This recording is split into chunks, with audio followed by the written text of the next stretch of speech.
What's going on, everybody? Welcome to another Rideshare Hub video. My name is Greg.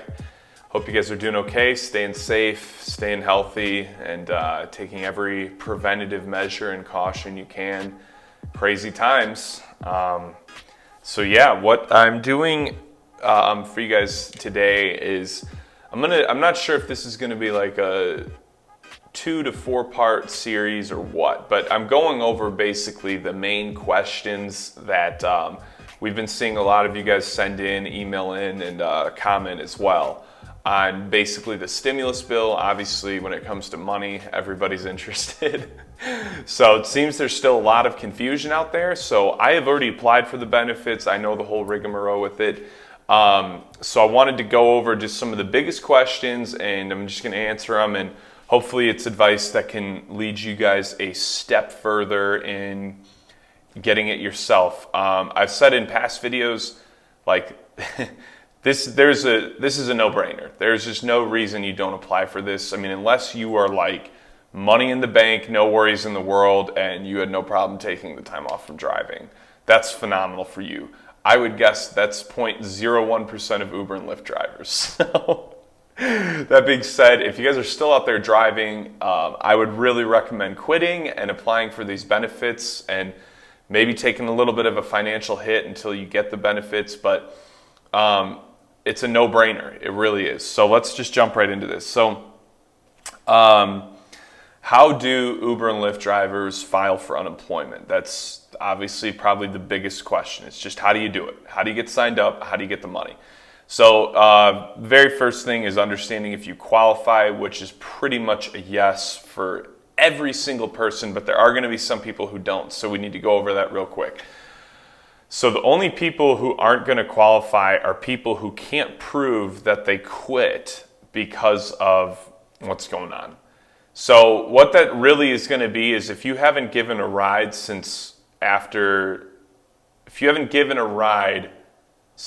January, you're more than likely not going to qualify.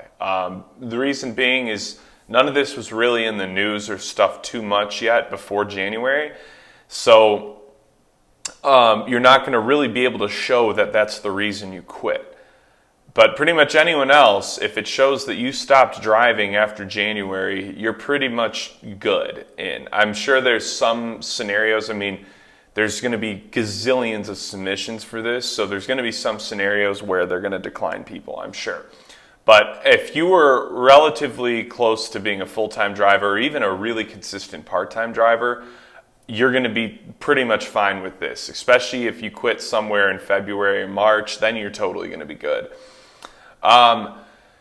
So anybody else, though, I would still apply. There's no reason not to. I would still give it a shot. But keep that in mind that if you quit before January, you're probably not going to be qualified. You need to be able to show that you quit because you were afraid of getting sick or getting a loved one sick because of what you do. So that's pretty much every driver, like I said, that has been driving after January because, even if you quit for different reasons, it's going to look like you just stopped driving because you were nervous about all this. So that's why I have a separate video too where I said, essentially everybody should just stop driving right now. You're not making any money out there anyways. So let's go over something else. How much will Uber and Lyft drivers get in unemployment? That's been another big thing, is how much money are we going to make? We're excited. We know we're going to make money. Now we want to know how much. It's probably derived from our mindset of like constantly wanting to know how much we make on each individual ride or something. But it's going to vary. But the one thing that is pretty consistent that I've seen is that you will get $600 a week. That's what it was listed as for kind of gig economy workers, which is Uber and Lyft. I don't want to get too excited about that, even though I'm pretty excited about that because it's way more than I thought we would even get considered for. But what we're hearing is that it'd be $600 a week along with a stipend. And I don't know what that stipend would be, but like a weekly stipend along with it. So like for me, I was like, hey, that's fantastic because I have very minimal bills and I still have some other, my online business is still bringing me in some money, but like I would be totally set if that happened. And I keep laughing because I feel like a majority of drivers are not making 600 a week, if even more. I think they've even done studies on this, and like the average driver made like 300 a week. Now, the average full-time driver is one thing. That's a whole different, level of criteria, But I was laughing super hard because I was just like, there's no way that 80% of Uber drivers are making $600 a week. I'm willing to bet my stimulus check on that 80% of drivers are not making 600 a week. So it's another reason why this is a huge win. And it is pretty awesome being that like Uber and Lyft have never really done anything for us, I mean, especially along these lines. Anything that even sounds like benefits, they're like, oh, whoa, we don't want to treat them well. Are you crazy? So, and I say that very sarcastically because it is a very easy job. But for a lot of people, they really needed benefits a while ago.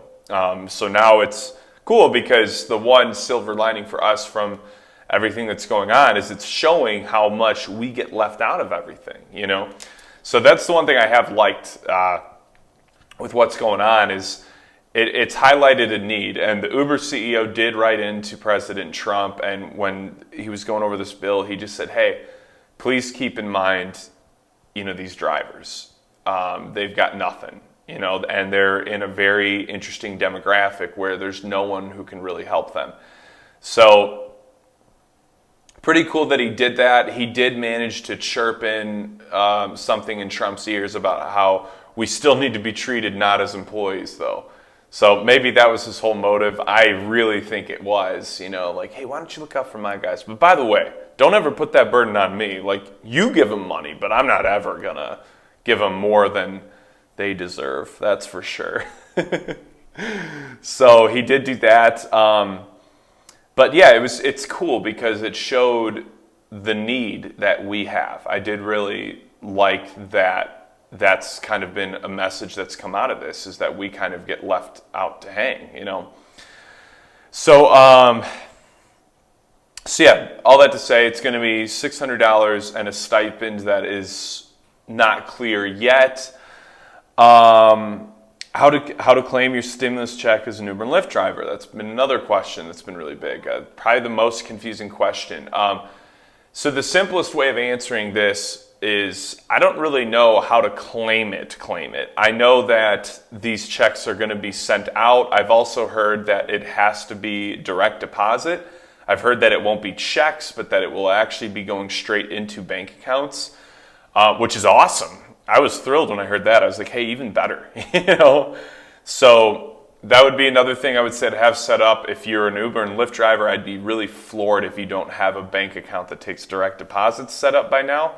I've been wrong before with a lot of you though, so, but that is pretty much all you can do to claim it, unless you guys were meaning that question in like how to, I guess, file for unemployment insurance, and the simplest answer for that is it's going to vary by state, but essentially if you Google your state along with unemployment insurance, unemployment benefits, anything that sounds like that, you're probably going to get taken to the right place. When I did it, the website was a little funky. I had to search around and figure it out for the most part. It probably took me literally like 20, 30 minutes, but ironically, I don't consider myself the most internet savvy person, so maybe it was me being an old soul and not knowing how to find an easy to find button to start the application process. But that's basically what you do. And after that, it's just going to depend when everything rolls out. I would personally probably not expect it for another month and a half, 2 months. I know that's really alarming for you guys, but like, I want you guys to understand there's not a ton of risk. The biggest risk you have right now is getting food on your table. Why do I say that? Because you're not going to get evicted right now. You're not going to get any utilities shut down right now. I mean, these are laws that are being passed that like you can't really get in trouble for anything right now. Most banks are doing like mortgage loan assistance, with also like no overdraft fees. I've even heard a lot of people are getting no interest loans towards their small businesses, their homes. So what I'm saying is there's really not as much risk financially for us as you think. And I know that, like, I don't know your situation. Granted, I don't have, a family with kids. I know that's a million times more stressful, but I'm telling you, just focus on getting food on the table. Everything else will be taken care of. But make a lot of phone calls, call your utility companies, call your rental assistance programs. Make sure you're actually reaching out and explaining your situation. Everyone I've talked to that's talking to their apartment complexes and just explaining, hey, I don't have work right now. They're always like, hey, no problem. Just pay it when you can. That's pretty much the message going on. So you're safe. You don't need to worry. I got through 3, so there are going to be probably 2 more videos like this with the 3 main questions, with some of the main questions going around during these times. So hope you enjoyed this video. Be sure to like and subscribe, and I will talk to you guys soon.